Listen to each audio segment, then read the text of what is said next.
Okay. And we are recording. All right, now I'm going to share my screen and we'll get started here. So I hope you prepared for tonight. I hope you were able to look through the material that I posted earlier. You should have read through the lesson L01 by now. And I asked you to try actually the two tutorials I'm going to cover a little bit tonight.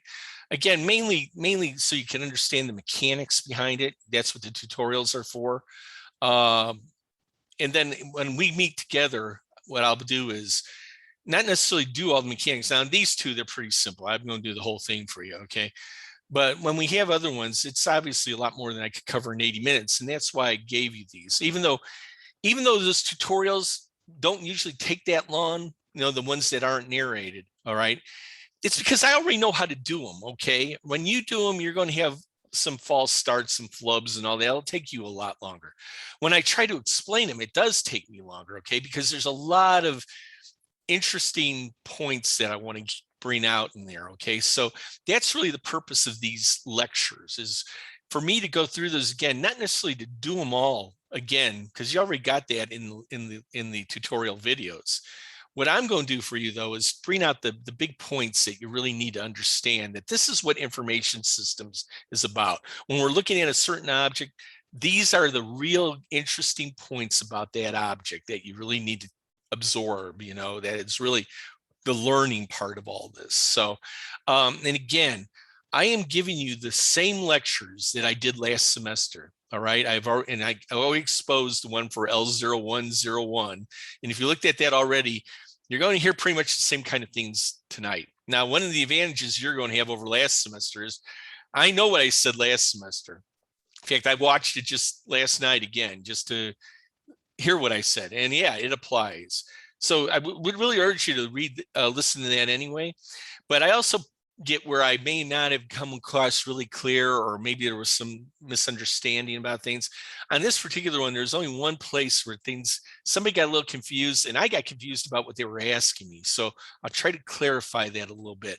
But otherwise, it's pretty much the same thing that I have recorded already. And that's why I said you have an option to just watch that, or to attend this, or both, you know. And I really hope you want to do both, because I think you'll get something out of it. You know, Aziz said that as you guys were joining, you know, this is one of those classes that you can't hear these things too much. You know, you'll sometimes have to listen to things 3 or 4 times before it really makes a difference with you. And then as we go along, as it builds on, you'll come back to these things, because I'll say something down the road and you'll say, oh, I remember that. I didn't quite understand what the deal was on that. Now I kind of get it. And you might want to go back and look at it again. Now you got the videos and you could do it. That's one of the charms about the way this class is structured. You're never going to see anything just once, because you can always go back and look at it again. And that's kind of nice. So anyway, let's get started here. So this is lesson 1. And lesson 1 is about what we call the subject table. It's actually about tables in general, really. Most of the structure for a subject table also applies to all the other kinds of tables that will work. But if you learn it for a subject table, it's definitely the hardest, and it's the most important one that we have in our database. Let me go to my stuff. Okay, so tables. All right. Now, again, we are looking at the structure of a subject table here. Okay, when we do category tables, they call them lookup tables. When we do auxiliary tables, when we do supplemental tables, when you do junction tables, they will have a similar structure, a similar approach, but the meaning of the fields will be different. Okay, and so again, the one that's the most flexible, that it gives you the most power to do things, is a subject table. There's not much that you're constrained from doing in a subject table, yet there are some things you have to do in a subject table, and that's a big part of learning this. The things you have to do in a subject table, you have to do them because without them, you will never be able to form a really good relationships with the table. All right, relationships are really what this is all about, taking data from different tables and relating it to each other. So the subject table, as all tables, are like almost any other table you've ever seen. All right. It has records. These things that are going across here, those are records. All right. Records represent something. Okay. And the something is our subject. All right. So in this case, I've got a table. It's about students. All right. And you might notice it says TBL student _1. All right. TBL student is a naming convention that you have to use for subject tables. They all start with TBL and then the name, the subject itself. All right. And you may notice here it's singular. That's because it's really describing what each record stands for in here. Okay, so each record in here is a record for a student, basically. Now, the reason I have _1 there is because I'm going to show you two different versions of this, and the other one will be _2, and we're actually going to create that from _1. We're just going to copy and paste it. Normally, you wouldn't have this _1 there. It would just say TBL student, okay? And this is how you would structure it. TBL means subject table in my conventions, always 3 letters, lowercase, okay? And then the name of the subject, and always start the subject with a capital letter, all right? One thing I want to point out too, if you've read through the conventions and read my notes on the conventions, I will reiterate some of those things as I go through the semester. Never put a space in here. Never put a space in any of the conventions for this class. If you do, it will throw access off. The main thing you will name all semester long are your tables and the fields of the table, okay? These columns here, those are called the fields. You might also hear them called the attributes of the table. They basically are things that make up things I want to track about the student, all right? Now, one of the things that isn't in the other video that I did last semester that I'm going to throw in here as an extra, all right? There has been one of my biggest complaints about all of information systems is how uneven the terminology is. You know, that we really don't have standards for what we call things. So you get mathematicians, when they talk about databases, they're always talking in terms of keys, all right? Which we're going to learn a little bit about keys in a second, okay? When you talk to people like systems engineers, they talk about it in terms of tuples. These records are tuples. They're instances of things that are in this table, okay? Microsoft calls everything either a record or a field or a table. They go with the easy part, okay? But there is a movement in industry to start calling the subject tables the master data of our database, all right? So sometimes you will hear them called master tables. Now, it's interesting because where I work, when they say master data, they mean any data. Okay, it doesn't even have to be, it isn't necessarily just subject data. Okay, it can be other kinds of data. To them, master data means it's important. Okay, well, you know, all data is important. Okay, and so after a while, everything becomes master data, right? To them. No, the truth is, master has a real specific meaning these days, and it means about where it is in the relationship. Okay, your subject tables are usually the key table in relationships. No, now there could be several, okay? In the case of many to many, you'll have 2 of them, all right? But every subject table that you have in your database will be master data for your database. And then there'll be relationships where it may not be master data. And we'll actually see one of those when we do category relationships, all right?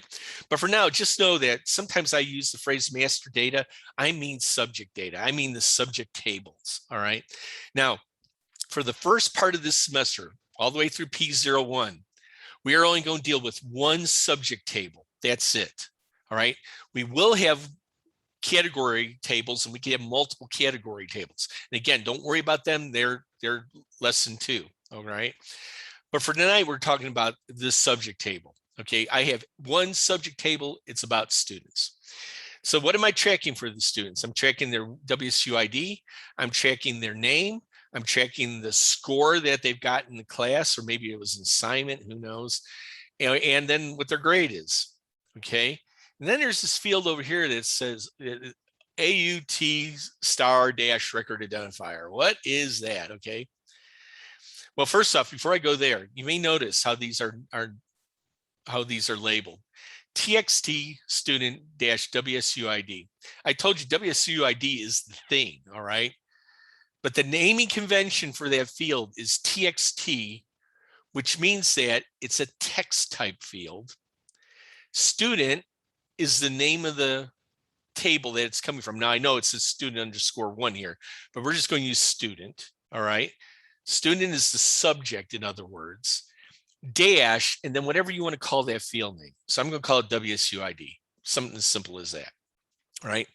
When I did student name, again, it's a text field, meaning that it can only have alphanumeric characters in it. That's all. All right. So TXT means text. Now there is, I don't want to get too ahead of myself, but there was a change in what they call the fields a couple versions ago in Access. They now call it a short text field. So you can use STX if you want to, all right? But most of my examples, you're going to see TXT because traditionally that's what we call the text field, all right? And then this one here, it's an integer value. It's a number field that has a format integer. You'll see that when I actually go into the structure of the table and I start working with it. It starts INT to indicate that this needs to have an integer in it. Student, again, the name of the table, dash score. And then here again, we have a text field. It's the letter grade, and it's TXT student dash grade. Now, guys, I'm going to tell you right now, I know why didn't I just name this WSID? Why didn't I just name this name? Why didn't I just name this score? Why didn't I just name this grade? Because it turns out, and here's a really good example. Name, that's a reserved word in Access. If I tried to use it as a field name, it would blow this out and you wouldn't know it. You wouldn't know that that was your error, okay? So when you follow the naming conventions, it keeps you from getting in trouble it keeps you from using reserved words. And I know I said this before, but I'm going to say it several times because you know what? Some of you will ignore doing this. And after one assignment, I'm not going to put up with it anymore because I've warned you over and over, you got to do this, okay? Now, I do know you'll make mistakes. You know, you might use an underscore. You know, I'm going to point out, you really need to do it this way. This is a template for how you need to name your field. And this prefix, it's going to be different depending on what kind of data that field actually holds. And again, it's all in the naming conventions. They're in RA, and they're always at the beginning of each lesson, the ones that you'll use for that lesson. So having said all that, okay, let's talk about the keys. The keys are the keys. They're called keys for a reason because they are the key to getting everything right here. So this is one of the most important concepts in the class, and you're getting it right off the bat. Every table you produce, whether it's a subject table or any other kind of table, will have what's called a primary key field. It's a single field. It is always a type auto number. That's why it has AUT here. And it will always have this name, AUT star dash record identifier. Now, people look at, now one of the things that people tend to do is they wipe out, they go back and they rename this and they take out the star and they put student in there. You don't want to do that. Keep it star, all right? The fields, and you'll see there's 3 other fields when we actually work with the subject table template next Tuesday. You'll see there's fields that I have that have the prefix and then star and dash and then dash and a field name, all right?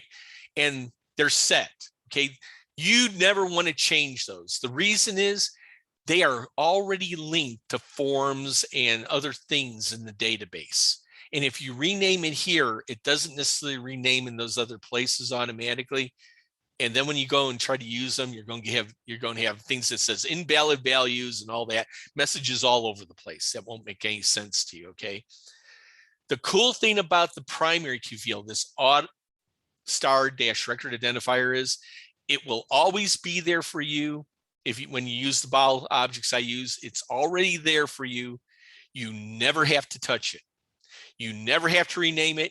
You never have to do a thing to it. It's already there. In fact, if you try to do anything to it, you're going to mess up everything. Now, I actually wish there was a way that I could just make it, read only. that you can't write to it at all, or maybe even make it hidden. But unfortunately, they don't give me the ability to hide fields from a table. So you're going to see it. You're going to see this field. Later on, I'm going to actually show you a way that you could, in a form, not show it, okay? But in a data sheet, or especially in the design view of this, you're going to see this field, and it will let you do things to it. But I don't want you to ever do anything to it. Again, I'll show you that when we go over there. All right. So the primary key field, why is it so important? Why it is really the most important thing in all our tables, because the primary key field is what's going to allow us to link this table to other tables. It's basically the identifier for that record. So this record that says Vernon Wormer and A999, B999, its identifier in the database is this primary key value 1. All right. Now, I want to ask you something. In your lives, now, first off, let me say something about primary keys, a little history about it. They weren't always auto numbers. This is something that just came about maybe about 10 years ago. And I actually remember reading the paper where the guy said, you know, if we were smart, we would always use what's called a, what do they call it? A artificial key for our primary key. And at first I thought, what? Because, you know, we would use things like social security numbers, you know, or your WSUID, right? We basically, a primary key, its formal definition is that the values that it takes on are unique for each record, and each record will have a value for the primary key field, okay?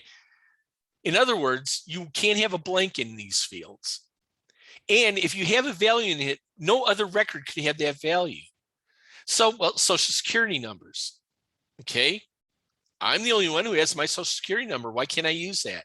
Well, first off, there's students that don't have social security numbers. So their field would be blank, and that would violate things, right? So what does WSU do? They gave you a WSUID. Well, that would work, okay? And believe it or not, for years, those are the kind of things we did. That's why things like this exist in the real world, you know? Do you ever wonder why you have codes for almost everything that to identify you? It's because somebody built a table somewhere where the primary key field is actually expressed somewhere, all right? Possibly, all right? But again, about 10 years ago, we came to realize that a better way to do this is to have an artificial primary key. And I'm going to tell you why a little bit more as we go through the class here, okay? Just trust me now that this works a lot better, all right? First off, it's a lot more efficient because all it usually stores is an integer number that's generated from the auto number type text. By the way, this is the only field that you will ever use auto number for. Even though it's in the dropdown, if you try to use it somewhere else, it won't work, all right? It's there for this express purpose of building a primary key that's based on an auto number. That's it, okay? And we will always use the one, and like I said, you never have to do anything. It's already built for you, right? So that's great. And what does it do really?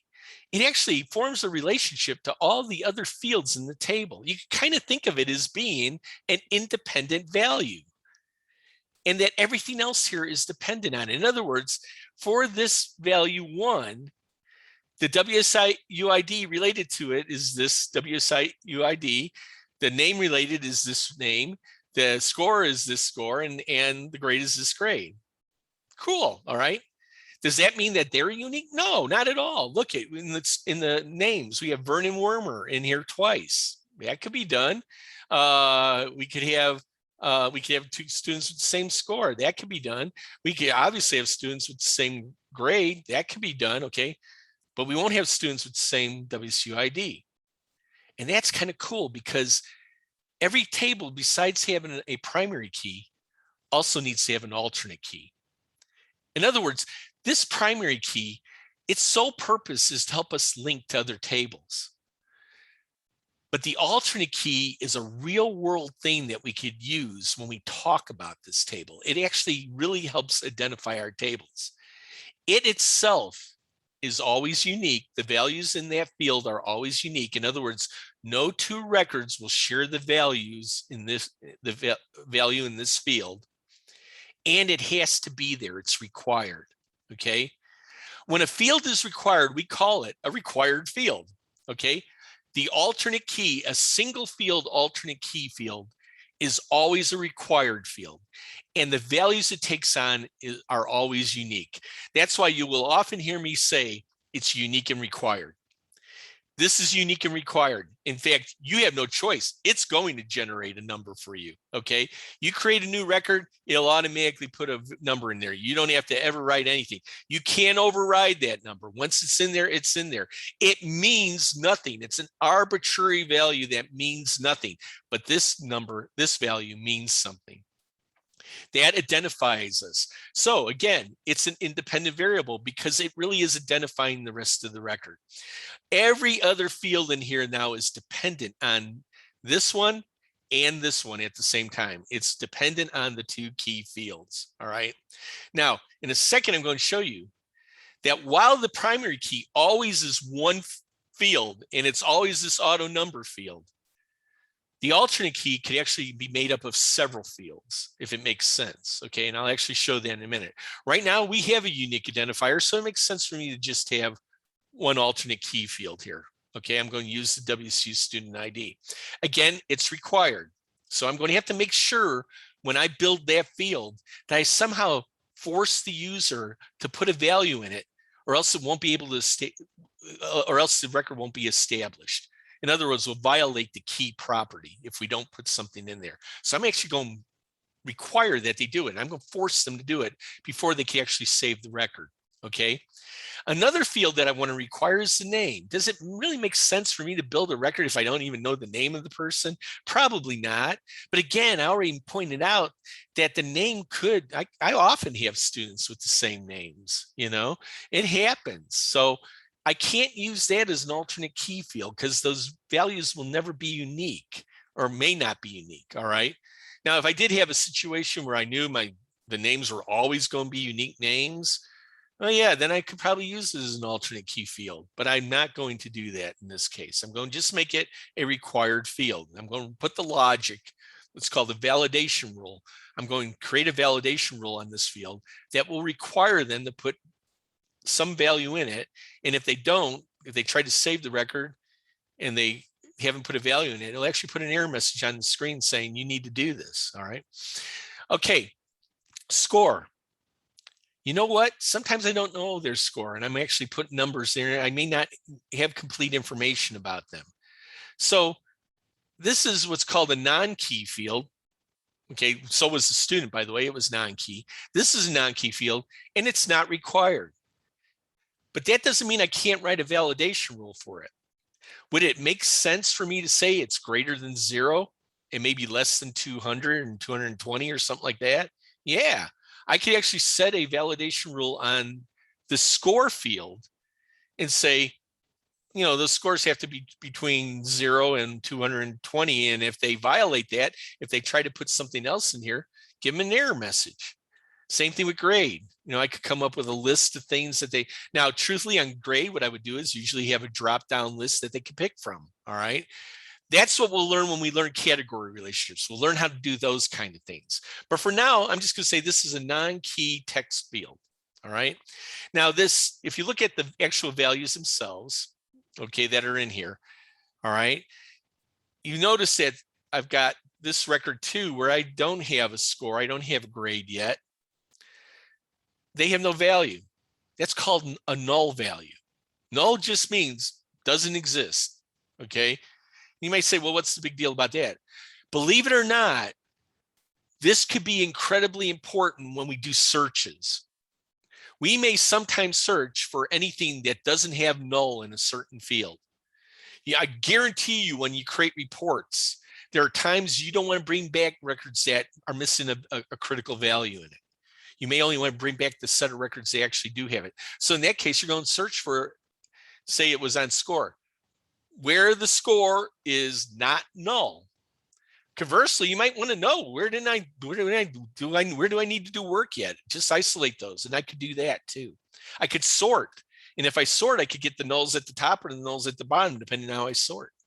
It's a really important value null in databases. We don't think about it very much in spreadsheets because spreadsheets really have a hard time with them anyway, you know. And if you want to do any kind of smarts on null, if the formula doesn't have it built in, it's actually a lot of work to do it. But in a database, it's not only easy to do, it's something you will do a lot. So anyway, I always want to point out, don't think this is blank text, okay, that somebody hit a space bar several times. If you do that, it'll actually enter space bars in there and then it won't be null anymore. If you want it null, you don't put anything into that field. If you put something in that field and you make, oh, I made a mistake and you want to get rid of it, just delete it. It will automatically go back to null. Just make sure you don't have a blank space in it. All right. Now, that is the situation where we have a single field alternate key. Now I want to talk a little bit about the situation where we have an alternate, a multiple field alternate key. And then I'm actually going to go do both of these for you, okay, as the tutorial. Actually, I've done the first one for you. We'll just go explore that a little bit, talk about that a little bit, and then we'll come back and actually do the second one. So multiple field alternate key. Again, same table, except instead of using WSUID, I'm going to use their name, but we already said, well, you can't just use their name. Sometimes they have students with the same name. Well, I'm going to add their birth date to it. I don't think I will ever have a situation where I will have two students who have exactly the same birth date. Okay, the deal with an alternate key is the uniqueness is across all the fields of the key, not just one field. Or not in individual fields, I should say, but across the whole key. So when I look here, I see I've got Vernon Wormer here and I got Vernon Wormer here, but they have different birth dates. That's unique. That means this combination and this combination are unique. You look right here, I got 12-12-1989 and 12-12-1989 twice in there, but they're for different people. The combinations are unique. If I entered Ann Fortune 12-12 1989 on a new record, it wouldn't work because I'm violating the key. In other words, it's not unique when the combination I'm trying to enter in there. Does that, now I don't often ask you guys questions, but does that make sense? If you can even give me a thumbs up or whatever. Oh, a lot of you don't have your cameras on, so I won't know. Anyway, okay, just put it in the chat. I'll look at the chat really quick. Does that make sense to you? Okay, because this is a very important concept in this class. Let me see. I'm going to go out to chat and see if I could see you guys. If I could get to chat. Wow. Yeah, I can. Yes. Good. Okay, good. Thank you very much. Thank you very much. All right. So now let's actually go out and build one of these things. Let's have some fun. So I'm going to start with A01-01-A, which is the single field alternate key that we just saw. Where am I at here? I got turned around here. Hold on one second. Not where I thought it was at. Okay, here we go. All right. Are you all seeing is he seeing my screen okay? Okay, good. All right.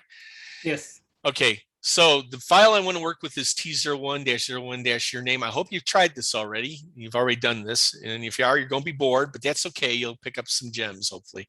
Okay. I always do a copy and paste, guys, just to just in case I screw it up, then I've got the original version I could go back to. Okay. And again, your name means insert your name there. I can't believe how many times I have to say that to people. Your name. Now, I know we're not turning in the tutorials, but it's still worthwhile just in case, you're working on another machine and you get mixed up or something like that. You'll be able to know that's the one I was working on, I'm just getting into the practice of doing it. So let's go into access. And again, if you've been watching the mastering access videos and you've tried to do this on your own, I think you've already figured out how to navigate around the thing, but I'll just give you a really quick thing if you haven't. The most important part of access is this part right here. That's called the navigation pane, right? In the navigation pane will be all the objects that we will deal with. Think about this like you think about the file manager in Windows. When you go into file manager, you go in something like this, or file explorer, I should say. You go in here and you got your folders, and then you go into folders and you got your files, right? Things like this, okay? It's like that a lot. Now I got to close this down. It's like that a lot. But instead of having files here, we've got the objects that we're going to deal with. All right. Now, right now, I've already created this object called TBL_1. When you do your work, what I'll be doing is giving you what's called object templates from the BAL, and you'll use those to actually create your own objects. Okay. You'll basically use them to create a variant and then work on the variant, okay, instead of on the object itself. And again, that'll be clearer when we do the actual full subject table next week. All right. The other part that's important up here is the ribbon. Always watch where you are with the ribbon. The ribbon takes on different meanings and has different options depending on what you're working on. All right. And that is a big part of doing this, is understanding how to navigate your things and where things are in the ribbon. Again, that's something we will learn as we go through the class, all the things that you do from the ribbon. All right. And again, it's in all the tutorials, it's in all the workbook lessons. All right, so I'm going to go into the student one. Before I actually go into what's called design view, where we specify the structure of the table, I actually want to show you the data sheet that comes with it, where you actually put data into it, or you can manage data. So to do that, I'm just going to double click on this right now, and up comes the data sheet. Now you'll see this data sheet and you'll see there, oh, that looks a lot like what I had up on the screen before, isn't it? I've got my primary key fields here, my student ID, my name, my score, blah, blah, blah, blah. I'm going to start putting a record in here just for fun, okay? And you might notice it says new here. I'm just going to move over here to this one, because again, I can't type in it. If I tried to type in here, I couldn't. If I tried to change these, I couldn't.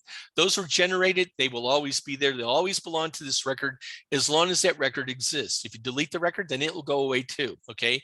I'm just going to put one in here. It's just something fun. Okay. And I'll put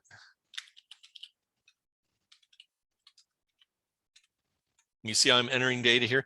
And again, I don't need to put these two values in. I said they weren't required, but I'll put something in here. This guy didn't do as good as anybody else. Okay. All right. Let me show you what happens when I violate this though. Okay. I'm going to give you a shortcut name, Aziz. Okay. And I'm not going to put a grade down for Aziz yet. You know, the scale doesn't go that high for Aziz. I'm going to move up. Oh, what happened there? Well, it's saying you must enter a WSUID. Why did it do that? Because I told it to, basically.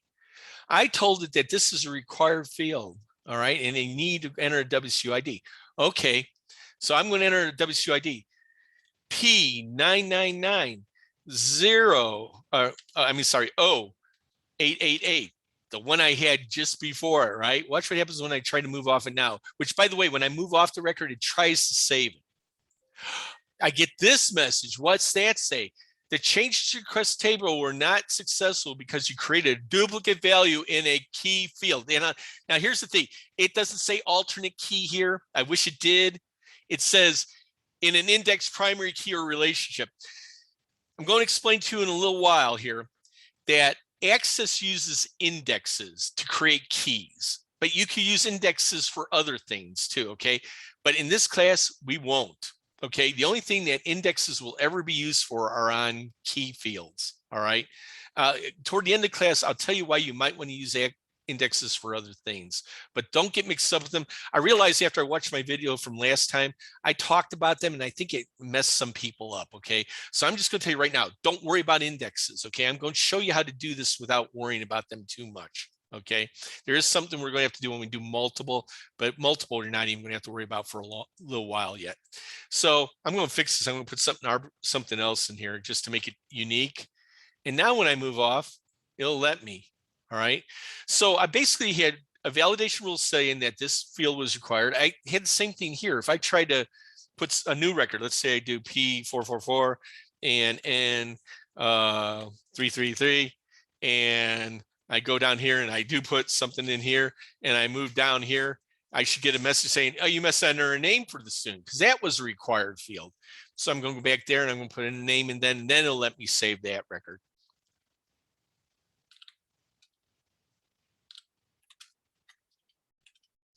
All right. And I could go on. Pretty clear, huh? Clear as milk.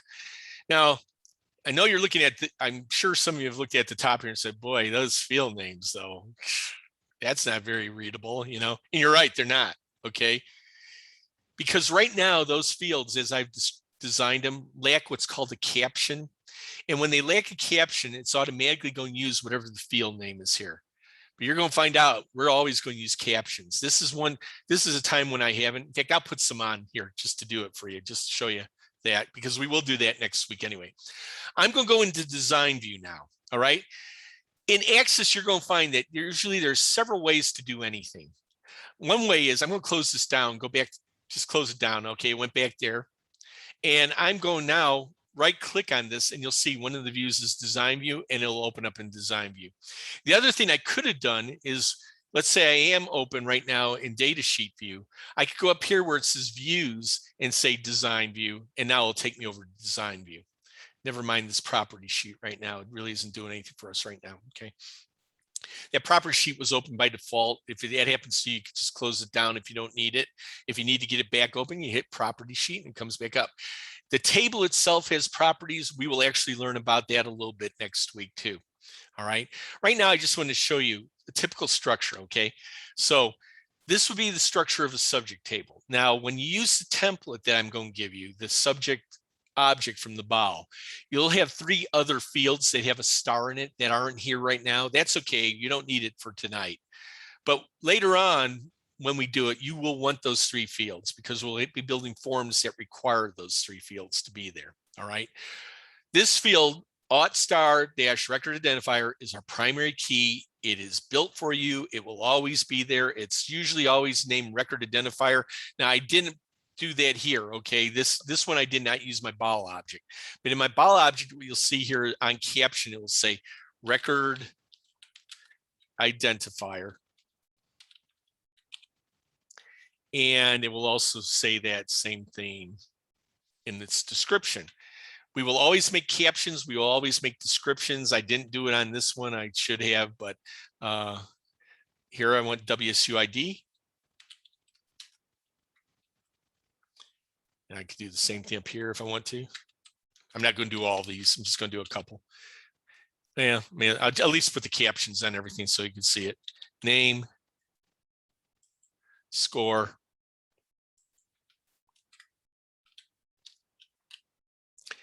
and grade.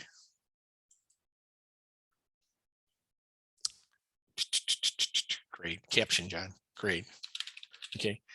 Now you might see, okay, there are properties that are set for each of these fields. They have a short text. One of the properties is its field size, meaning that it could go up to 255 characters, which is the max that a short text field can take on. There's a long text field that could have as many as you want. And I'll tell you what they're about next week, and I'll tell you why you don't always want to use them. All right. The caption, now I've got as I said, I want this to be a required field. So I've got a validation rule on here that says is not null. Real English-like syntax, okay, is not null. And then I have a validation text that says you must enter a WSUID. In other words, if this validation rule is violated when I put in the data into that data sheet, then it will generate this message. Later on, when we build forms, you will build controls that will inherit these properties, and it'll do the same thing in the form. So you do it in the table, and it happens everywhere that this field will be used then. It's a really cool thing about databases, okay? Now I'm going to get into all these other properties next week. Again, I just want to give you an idea of how this works right now. I'm going to go over there really quick, go back to the data sheet view here. And now you can see at the top here, I don't have those cryptic field names anymore. I have captions instead. Those, if I gave this to my boss, he would know what that means, all right, which is kind of nice, all right? So that's cool. Well, what about these keys? Because they are the most important things in this table. If I go up here to the top where it says indexes and I click on that, what you're going to see is two things here. One is something that's actually called the primary key. Now, some of my lessons, I used a naming convention on that too. That says KPI and then the name of the table. So in this case, it would be KPI student, all right? But Access, when you create a primary key, actually names it for you primary key. One of the other things I've started doing is getting away from using the convention for the alternate key, because it really does, we don't use it for anything, all right? So if you ever want to call, because this one you will build on your own. Alternate key, you could make it alternate key, and that would be fine. Right? What this is showing me is I've got two keys, basically. One is that aught star record identifier, which again, you won't have to do. You open this up, that will be here. You won't have to ever do it. If you look at it, it shows you that it's the primary key. It also gives you this little symbol here that shows that it's the key. And if you look up here in the structure table, in the structure matrix, it's also got a little key to indicate it's a primary key. Don't ever undo that. Don't ever come up here, and I'm going to show you. I'm not going to undo it, because if I undo it, then it's going to make a mess. But you could, let me finish up here and I'll show you that, okay? This is the primary key. It says it's primary and it says it's unique. And unique means it takes on unique values. Don't ever worry about this one that says ignore nulls. That's a throwback to the old days of doing databases. They kept it in here because a lot of people still have old databases where they may not ignore nulls, okay? Don't worry about it. We're by default, we are including nulls. So always keep that no, all right? But the other field we have to say is the alternate key field. So I typed in alternate key, or you could use the naming convention for an alternate key. And then I actually picked the field from this drop-down list. I picked WSUID. And then this thing that says the sort order. Sort order, again, I don't want to tell you too much about indexes, but what indexes are really great for is when you add a new value to a field that has an index on it, it automatically sorts it. Why is that important? Because sometimes our databases could get big. They could have a lot of records in it, and it could take a long time to sort. We have a database at Spirit that takes 27 hours to sort. Okay, which means they can only run a report on that database every 2 days. And it's starting to be so important that they need to figure a way to speed it up. One of the things we did is we just indexed it better, okay? Most of the time you're going to say ascending. The one time that you might want to use something other than ascending is when it's a date. You may want to see the most recent date first. You say descending, and that becomes its default sort order. But we're not going to deal with sort orders until we get into reports. So don't worry about this too much, okay? But look at its properties, the properties for the alternate key. It's not the primary key, but it is unique. That's one of its definitions. A single field alternate key is going to be unique. So that's cool. We're all set up here, all right? So the other thing I was going to show you is if I go to this record that says primary key and I look at it, you'll see there is a thing called index that's a property, and it says yes, no duplicates. That's what we want it to be. If I look at my alternate key, it also says yes, no duplicates. Access is smart enough to know that if you make something an alternate key up here, and it's a single field alternate key, then that field should show that it has an index with no duplicates. I could have done it the other way. I could have come in here and said, yes, no duplicates, and then that would have been automatically there, what's in the index. The reason I showed you this first, last year I actually did this first, and I think that messed everybody up. So I'm showing you, do it out of the indexes first. Make sure you really have your single field that you want. And then you can come in here and notice this. Now, the one thing to be careful about on indexes, if you hit the drop down next to it, it'll show you the things that it could take on. Yes, no duplicates is what we want, but it could also take yes duplicates. Okay, don't do that on an alternate key. Otherwise, it's not going to serve as an alternate key and it will really mess you up. The other thing is don't set it to no. All right. All these other fields though, name, score, grade, their index should always be no. Later in the class, I'll show you an instance where you could set the index on those, but I recommend, at least until we get through P01, you don't mess with the index. Okay. The only index you need to be concerned about is indexed no duplicates for the primary key and the alternate key field. Now so that's pretty much how to build that. Now I showed you how it worked. Okay, from the data sheet. Again, I could go to the data sheet right away by just going up here to views and doing the data sheet view, and it goes back and forth. Oh, I was going to show you before I forgot that on that primary key field, if I highlighted that and hit this, see how this thing was highlighted, primary key, this little icon? If I click that right now, it would take that off. Don't do that. Don't do that. I'm just going to tell you right now, if by accident, and I hope it's by accident, I hope it's not because you're exploring things you shouldn't be, but if by accident you turn off your primary key and turn it back on, save it right away and see what happened. Okay, if it doesn't work, then you're going to have to do it again. You're going to have to rebuild your table. All right, so just get in the habit of don't ever touch that field for any reason. I built it so you wouldn't have to, so please don't. All right, so anyway, that's a single field primary key. What if I have a multiple field that's a single field alternate key situation. What if I have a multiple field alternate key? What if I have what I showed in TBL student underscore 2? Well, first off, I'm going to tell you, we're not going to see a multiple field alternate key for quite a while in this class. But when we do, we'll use them a lot. All right, so you do really need to get to know them a little bit. I'm just going to take this object student right now and do a copy of it. Sometimes you have to, copy it. And then I'm going to paste it. And I know when I gave you the instructions in the workbook, I said, just do structure only. I should have said do structure and data. Okay.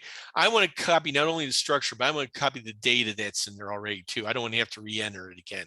So I don't want it to have the name copy student underscore 1. I'm going to make it student underscore 2. So I'm going to just rename this TBL student underscore 2 and say, okay. And then we'll get out of there. And now I'm going to go into this one.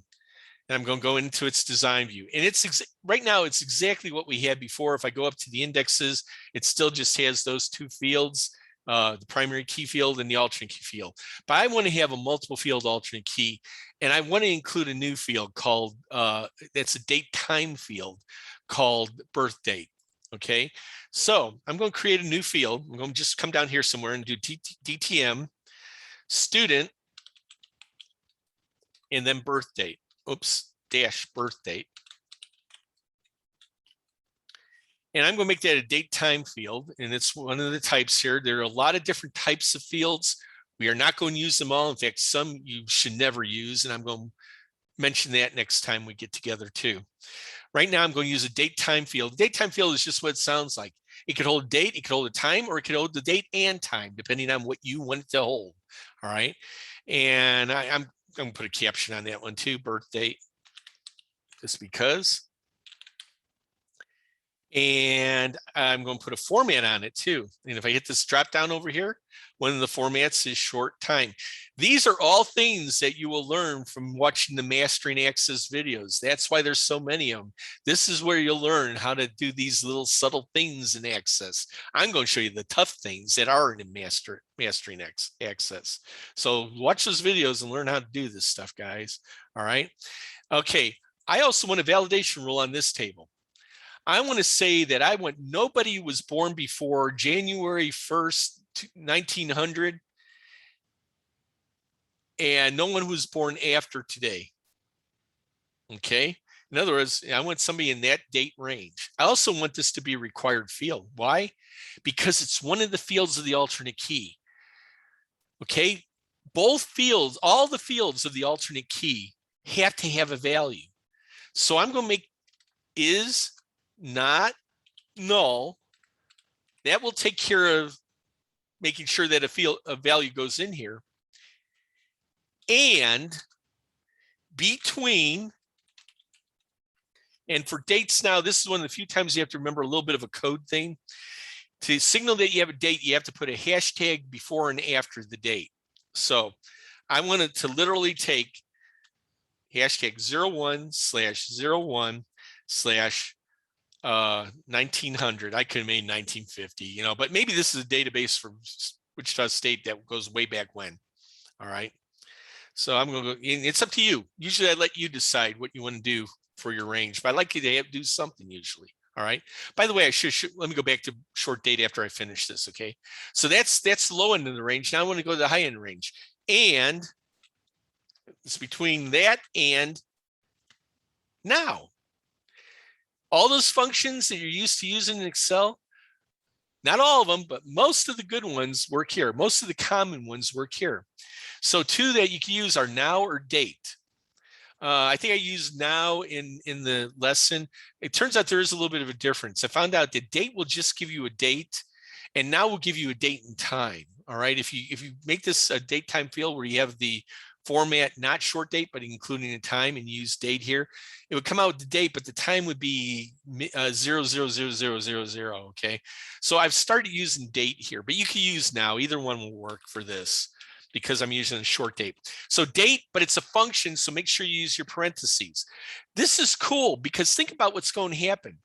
I get done, I put stuff in here, I put a value in here. I can't put anything past today's date. But tomorrow, I could put today's date in because the date is now tomorrow's date. It's dynamic at the top part of that range. If I wanted to say, oh, between January 1st, 1900 and 3 years ago today, I could do minus like 1,800 and something like that, the number of days in 3 years, basically. And it would keep it between that range then. So you can do math here, okay? But the one thing you definitely want to do is you want to have, if this gets violated, you want to tell them something. Otherwise, a thing will pop up on the screen that has nothing in it. And they'll go, whoa, what does that mean? Okay. Enter a birth date between 1/1/1900 and today. Something as simple as that. Okay. That's going to fire then if they didn't put something in there or if they violated this range. And we'll try it out in a second. The other thing I meant to show you on short date, though, is you have a lot of different date formats. Short date will keep that now in month, date, and year, but you are free to do whatever you want to do on this. Okay, you can make it long date, you can make it a medium date. I don't want the time in here though, so I'm not going to use a general date or a long date or medium date, or I mean long time, medium time, or short time. I'm going to use a date, one of these three date things. And I usually use short date. That's usually good enough. Now I know if you're from another country and maybe different, believe it or not, you could you can make your own templates. Okay, you can have your own what they call mask for the field. Okay, but that's when it's built in that I use all the time is short date. Okay. And again, I'm not going to put an index on this one because it's not even though it's part of the alternate key, which itself will be indexed, this particular field is not. Okay, this is what's different about a multiple field versus a single field alternate key. Now, the other thing is this is going to come up in order of how they're listed in the data sheet. I want this to come up right after the WSU ID, or right after the name of the student.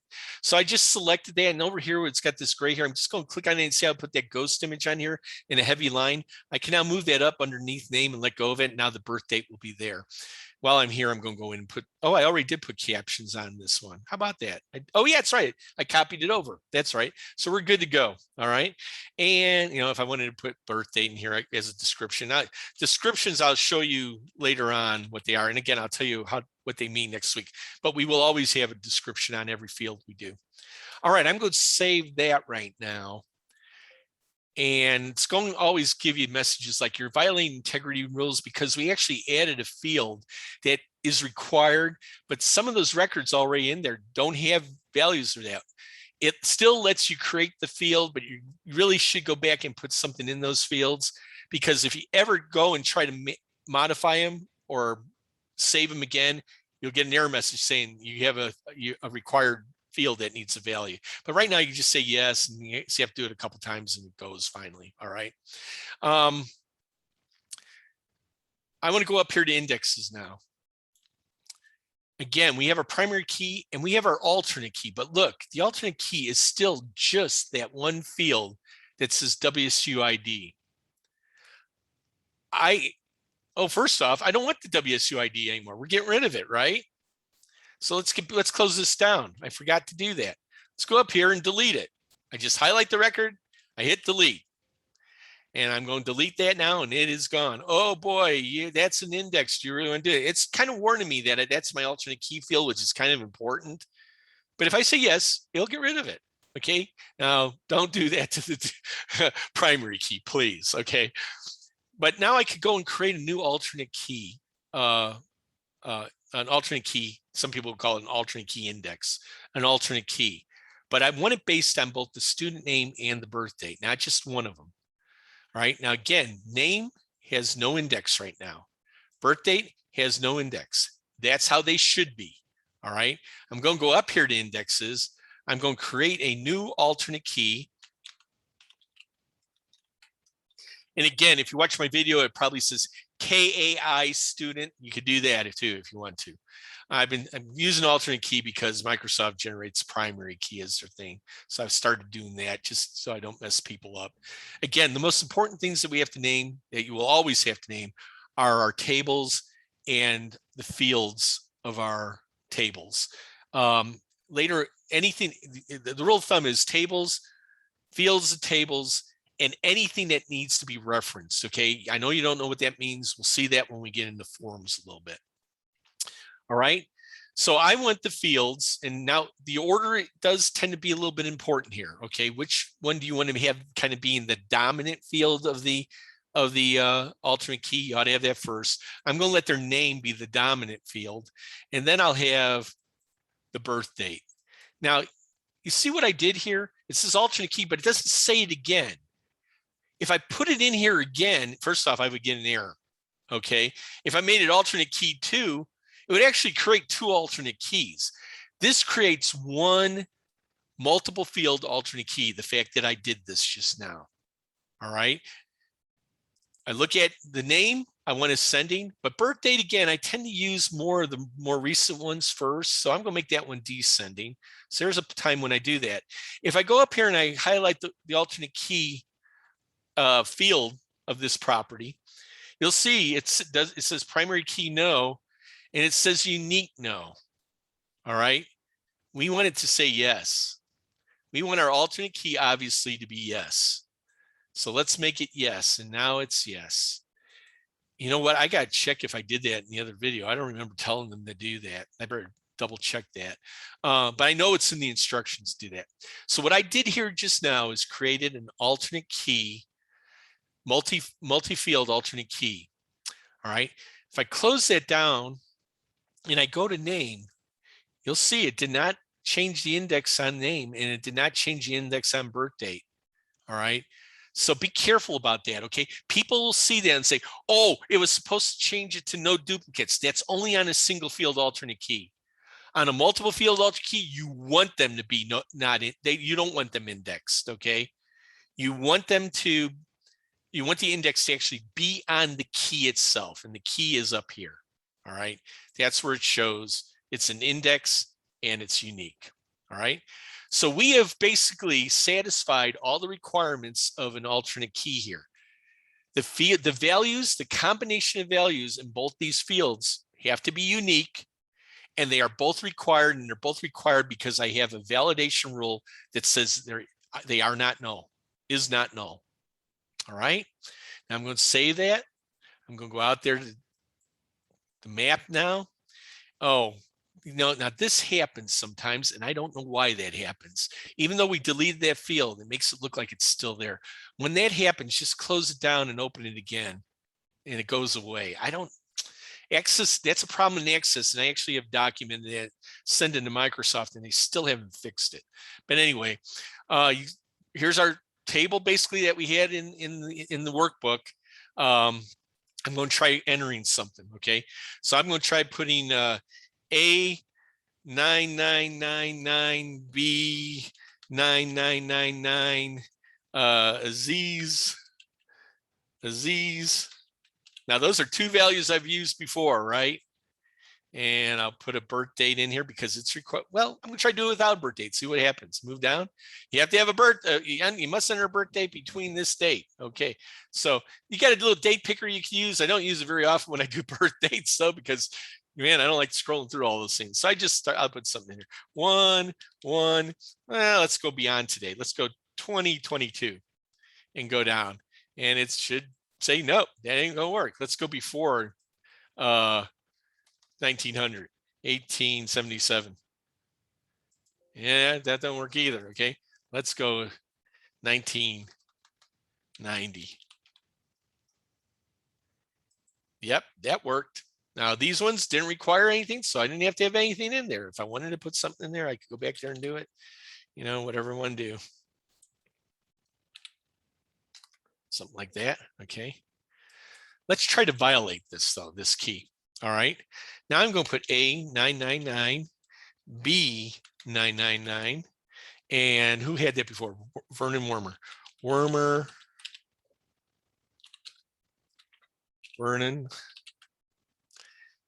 And well, you know what? I didn't give him a birthday. Let's go give him a birthday first. I'm sorry. Let's do that first. 08, 18, 2021, 2010, 2001. Good. All right. Just so I've got something in there. Okay.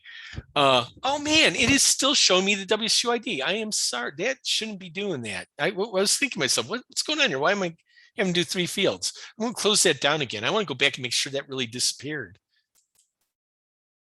No, it didn't. Z's, you saw me delete that, right? The WSUID? Yes. Why did it not go away?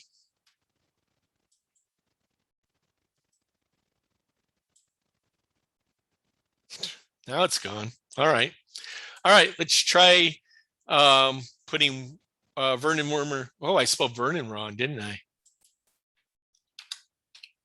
Originally. He wasn't in there twice. Those are 2 unique names. Okay. Wormer. Vernon. 8/18/2001. And if I try to move off that record, I violate the key. So again, I can have multiple Vernon Wormers here, and I can have multiple this date, but I cannot have 2 records that have both of those values at the same time.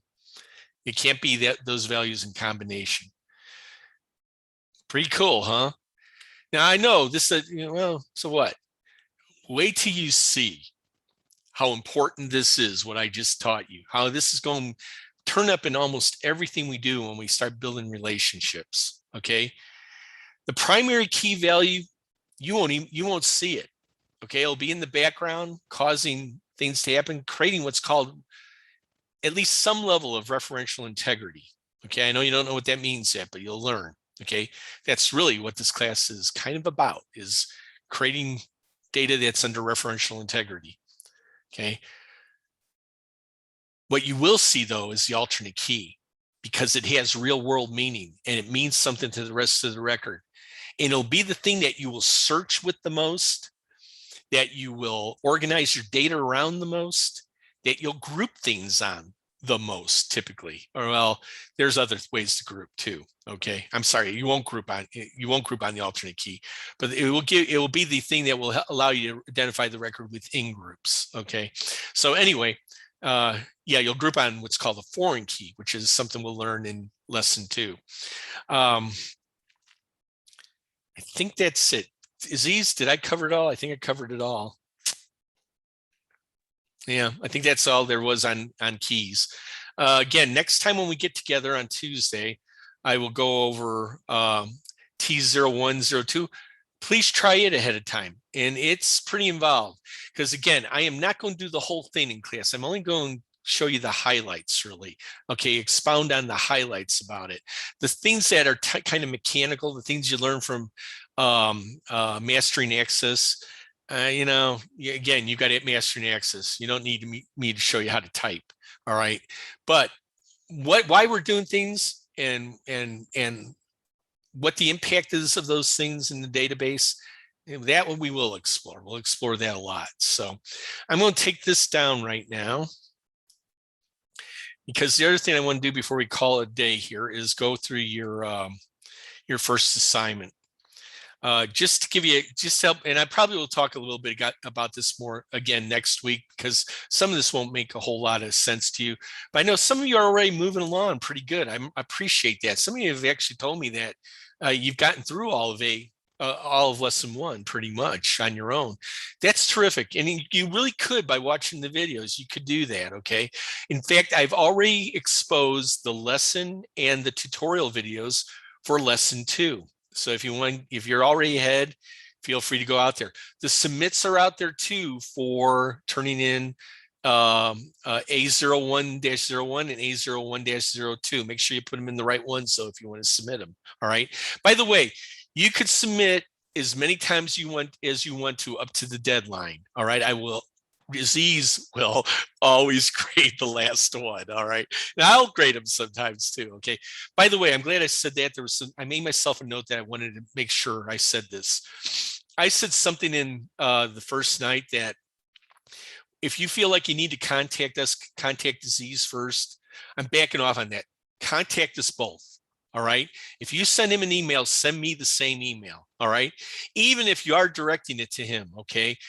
Part of this is I want to make sure I understand who's having needs, okay, early on. And plus, Aziz is incredibly busy. And I know then usually I already moved the deadline. You can't ask a question within 24 hours. But what will happen is people start calling like crazy on Sundays, and that's not fair, you know? So, you know, if I see that, and if I see you're doing that a lot, you and I are going to have words about why you're waiting so long to do your work. Okay. So send it to me. If you don't send it to me, he's just going to forward it to me anyway. So I'm going to know what's going on anyhow. But sometimes he won't be available and I will, and I'll be able to answer it. Especially if it's a quick question, I could do it, you know, if I see it early enough. So, oh, there was one other thing I wanted to show you too. I'll just tell you about it.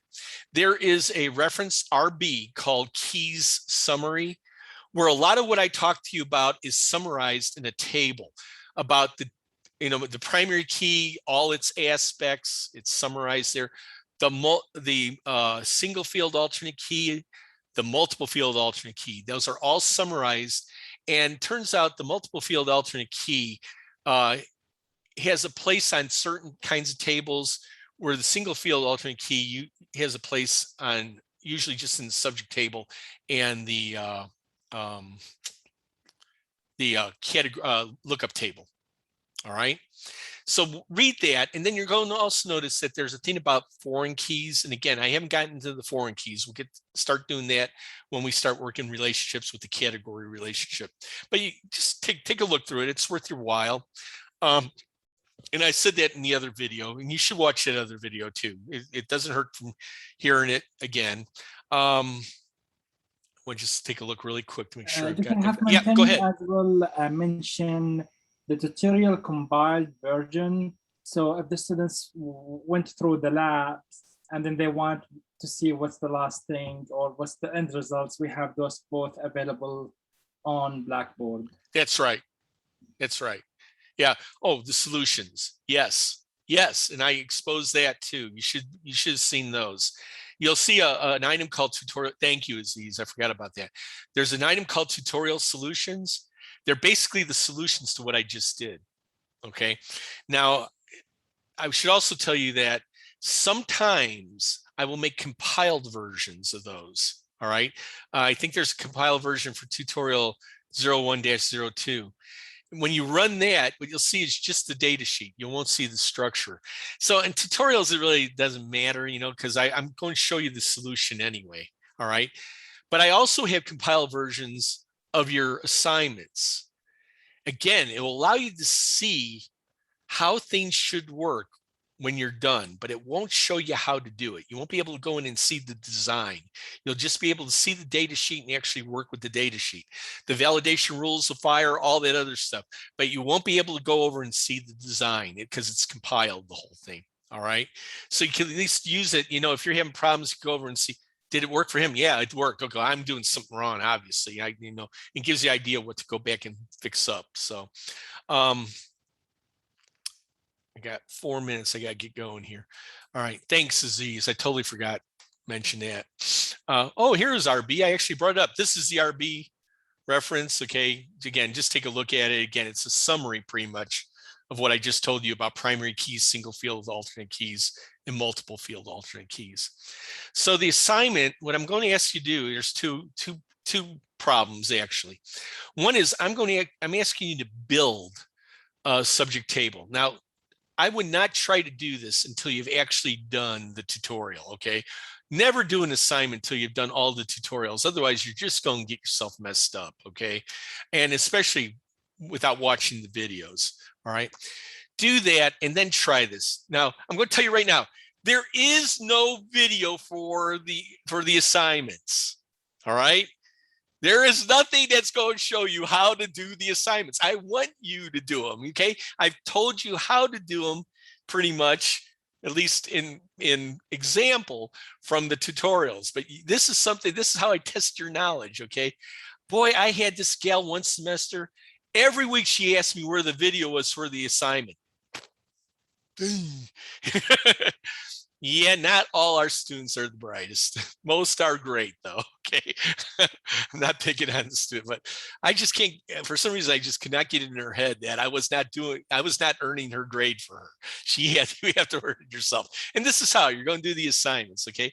So A01-01, which is worth 10 points. I want you'll build subject table. I give you complete instructions about what I want you to build. All right. It's a subject table to track vehicles, basically.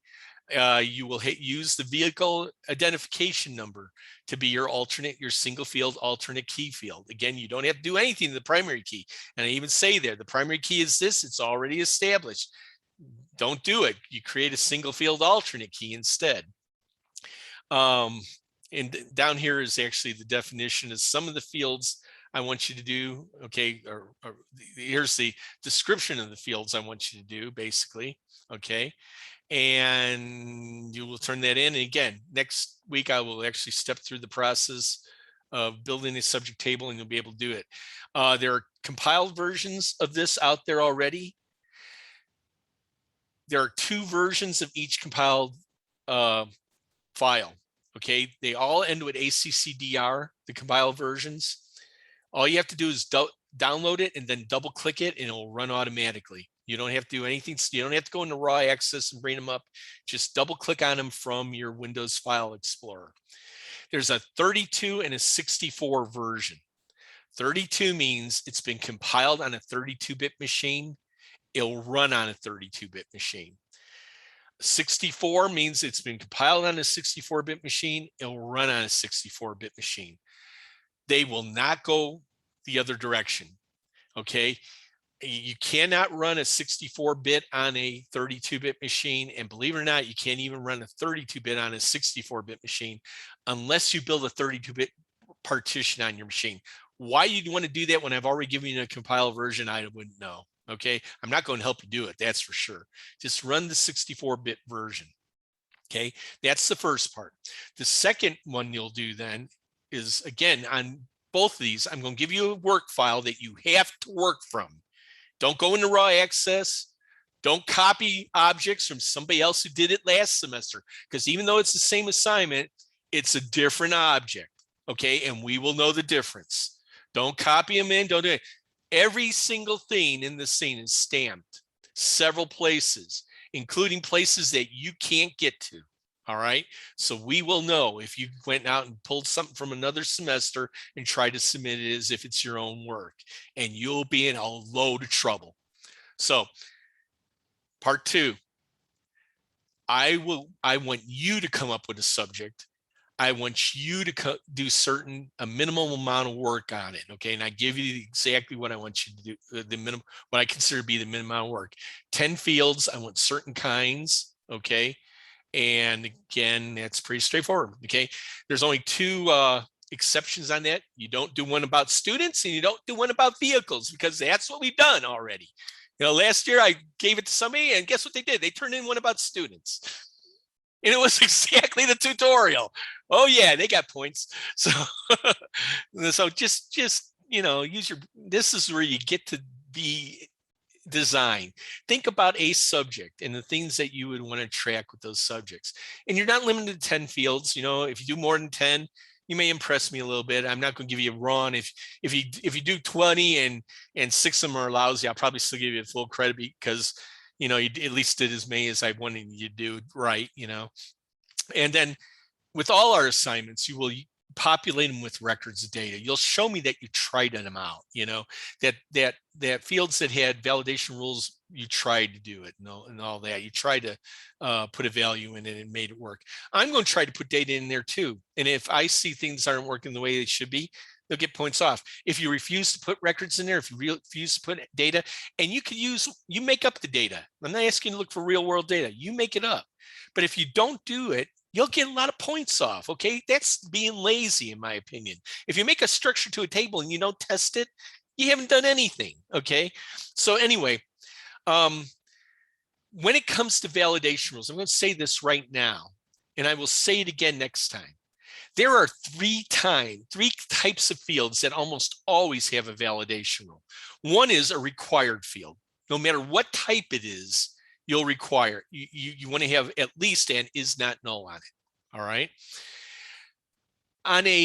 You will typically want, in fact, I can't think of a time you wouldn't, a validation rule on a number field or a currency field. Now, the truth is, currency is really a special case of a number field, but Access actually has them listed twice, numbers and currency. You'll usually want to have a rule that at least says it has to be greater than 0, you know, unless you allow people to have negative numbers or negative currency. You know, I guess you could do that if you're going in debt, you know, you may want to do that, but usually there's some lower limit and usually some upper limit too, that you'll want to be able to take care of. And you can use that between this and this for your validation rule to do that. All right. The other thing is dates. You just saw me do one for a date. I put a range for a date. Most of the time, dates should have something. Now, I'm not saying always, okay?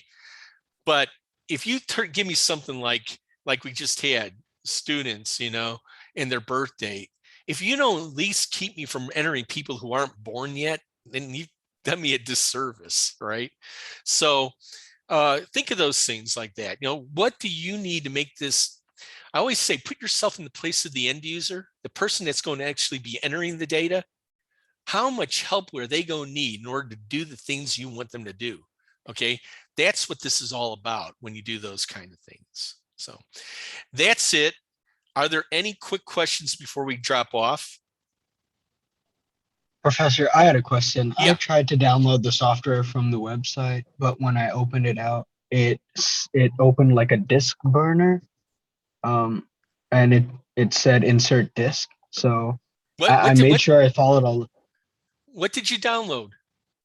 It was the Access 2016, right from the website. I don't know. That the Azure stuff, I don't know. I told you, I just gave you the link. I'm not the help desk for that.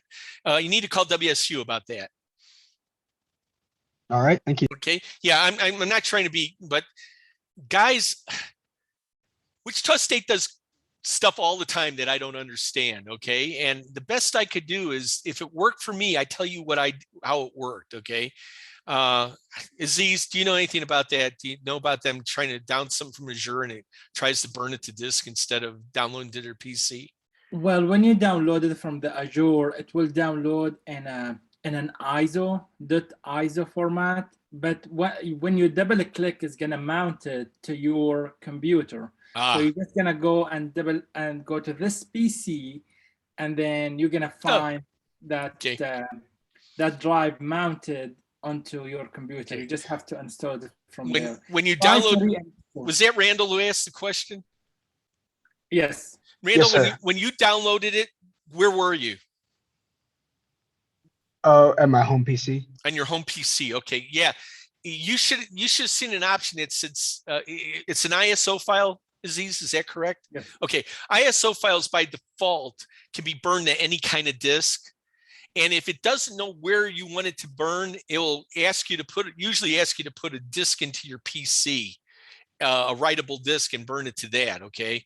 I don't think you want to do that. I think you want to actually download it to your hard drive. Okay. So there should have been something somewhere that says deliver to your hard drive. Now, if you can't figure that out, put a disk in, put a burnable disk into your optical drive and burn it to that, and then just copy whatever put on your optical drive onto your hard drive.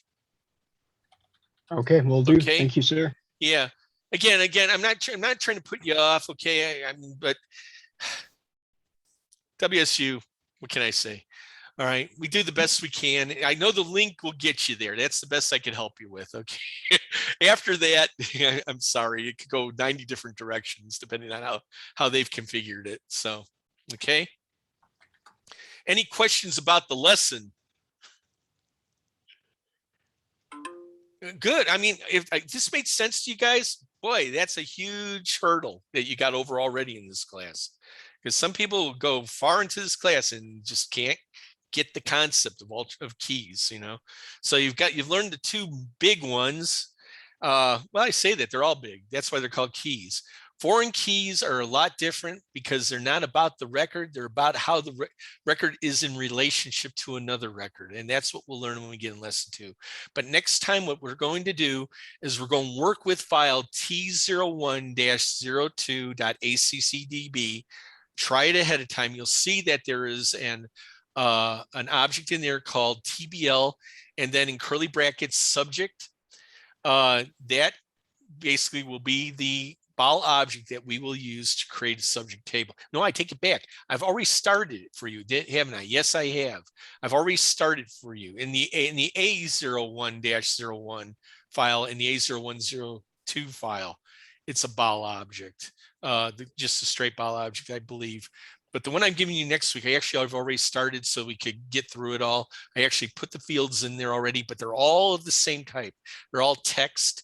They need to be changed to the right type. All right. And again, there's a reason I did that, but we'll go through that next Tuesday. All right. Thursday is your lab. Do this stuff. Do not fall behind. All right. I guarantee you fall behind on the first lesson, you'll never catch up. All right. You may as well drop the class right away. All right. I've given you ample time. The videos aren't that long. You've actually seen at least the first two. The T01-02 is a little bit longer, but please work with it. You know, pause it, do your thing, pause it, do your thing, pause it, do your thing. And before you know it, you're really going to have this down pat. So anyway, thank you very much. You have a good weekend, and I'll see you next Tuesday. Thank you. Have a good night. Thank you. Have a good night. Bye-bye. Thank you. Bye-bye.